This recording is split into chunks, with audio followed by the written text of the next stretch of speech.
नमस्कार। MP news के खास प्रोग्राम न्यूज रूम से इस वक्त आपके साथ मैं हूं श्रद्धा बुंदेला और न्यूज रूम में हम सबसे पहले बात करेंगे सीहोर की, जहां पर विधानसभा चुनाव 2023 के लिए भाजपा ने कमर कस ली है और हारी हुई 100 सीटों पर खास प्लान भी बनाया है। देखिए, मध्य प्रदेश बीजेपी ने 2018 के विधानसभा चुनाव से सबक लेते हुए हारी हुई 100 सीटों पर विशेष ध्यान देने का प्लान तैयार कर लिया है। पिछले चुनाव में बीजेपी बहुमत से कुछ सीटें दूर रह गई थी। बाद में ज्योतिरादित्य सिंधिया के आने से बीजेपी को दोबारा सत्ता नसीब हुई। इस बार के विधानसभा चुनाव में बीजेपी पिछली गलती को दोहराना नहीं चाहती है, इसलिए हारी हुई 100 सीटों पर विशेष उनका फोकस रहने वाला है। आंकड़ों पर अगर हम नजर डालें तो उससे पता चलता है कि विधानसभा चुनाव में बीजेपी को लगभग 107 सीटें मिली थी। हारी हुई सीटों को कब्जे में करने के लिए बीजेपी ने रणनीति बनाई है। बहुमत से दूर रहने के कारण कांग्रेस सरकार बनाने में कामयाब रही थी और अब बीजेपी ने हारी हुई विधानसभा सीटों पर विधायकों और लोकसभा और राज्यसभा सांसदों, यहां तक कि वरिष्ठ पदाधिकारियों को सीधे जोड़ने का इससे प्रयास किया है। विशेषकर ग्वालियर, चंबल, बुंदेलखंड और मालवा की कुल सीटों पर संगठन में मंथन और समीक्षा का दौर जारी है। ग्वालियर, चंबल, बुंदेलखंड और मालवा पर बीजेपी की पकड़ मानी जाती थी। बीते कुछ वर्षों से बीजेपी आदिवासी वोट बैंक को साधने के लिए भी लगातार प्रयास जो है वो कर रही है। तो किसी भी क्षेत्र की अगर हम बात कर लें, सभी दूर बीजेपी ने तैयारियां जो है 2023 के लिए शुरू कर दी है और जिन जिन सीटों पर बीजेपी को हार मिली थी वहां खासकर फोकस बीजेपी का रहने वाला है। यहां खबरों में आगे बढ़ते हैं और यहां पर हम बात करते हैं मुख्यमंत्री शिवराज सिंह चौहान की।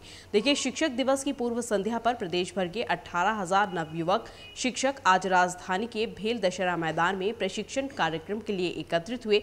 कार्यक्रम के दौरान अपने संबोधन से पहले सीएम शिवराज सिंह चौहान ने सभी शिक्षकों को झुककर नमन किया।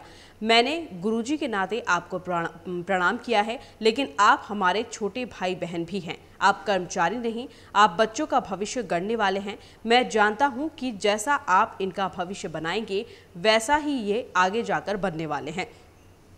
यह प्रशिक्षण कार्यक्रम स्कूल शिक्षा एवं जनजाति कार्य विभाग की ओर से आयोजित किया जा रहा है और कार्यक्रम में मुख्यमंत्री शिवराज सिंह चौहान के अलावा स्कूल शिक्षा राज्य मंत्री इंदर सिंह परमार, जनजाति कार्य विभाग की मंत्री मीना सिंह मांडवे के अलावा विभागीय अधिकारी भी यहां उपस्थित रहे।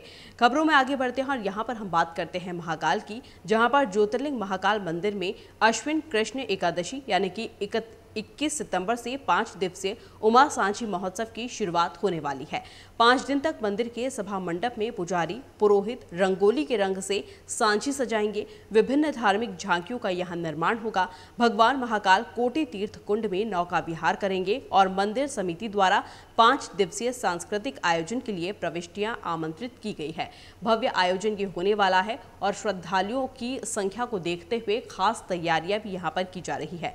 महाकाल मंदिर में प्रतिवर्ष अश्विन कृष्ण एकादशी से अमावस्या तक 5 दिन उमा सांची महोत्सव यहां पर मनाया जाता है और अश्विन शुक्ल द्वितीया पर साल में एक बार उमा माता की सवारी निकाली जाती है। माता पार्वती रजत पालकी में सवार होकर मोक्षदायिनी शिप्रा के तट पर सांझी विसर्जित करने जाएंगी और इस बार उमा सांची महोत्सव का शुभारंभ 21 सितंबर से होने जा रहा है। इसी को ध्यान में रखते हुए काफी तैयारियां यहां पर जोर शोर से की जा रही है।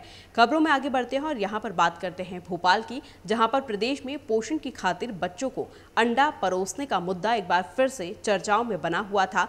इसका सबब बना है महिला एवं बाल विकास विभाग का एक आदेश, जिसमें बाल गृहों एवं बाल संप्रेक्षण गृहों में किशोरों को अंडा व मांसाहार परोसने की बात कही गई थी। प्रदेश के गृह मंत्री पर राज्य सरकार के प्रवक्ता डॉक्टर नरोत्तम मिश्रा ने इसे सिरे से खारिज कर दिया है और कहा है कि मध्य प्रदेश में अंडे का फंडा नहीं चलेगा और इसे किसी भी हालत में चलने नहीं दिया जाएगा। ये जो विषय आया है, मेरे ख्याल से भ्रम की स्थिति है। इस तरह का कोई भी प्रस्ताव सरकार के पास विचाराधीन नहीं है और ना ही इसे लागू किया जाएगा और ना ही कभी यह लागू हुआ था। उन्होंने रविवार सुबह नियमित प्रेस ब्रीफिंग के दौरान ये बात कही है। उनसे महिला बाल विकास विभाग के उस कथित आदेश के बारे में भी पूछा गया था, जिसमें राज्य के 150 से ज्यादा बाल गृहों, बाल आश्रय गृहों व बाल संप्रेक्षण गृहों में रहने वाले किशोर वय बच्चों को सप्ताह में 1 दिन चिकन व 4 दिन अंडा परोसने की बात कही गई थी, जिसको उन्होंने सिरे से खारिज कर दिया है और उन्होंने कहा है कि ऐसा कोई भी प्रस्ताव जो है वो सरकार के पास नहीं है और ना ही इसे लागू किया जाएगा और ना ही किया गया है। खबरों में आगे बढ़ते हैं और यहाँ हम बात करते हैं मानसून की।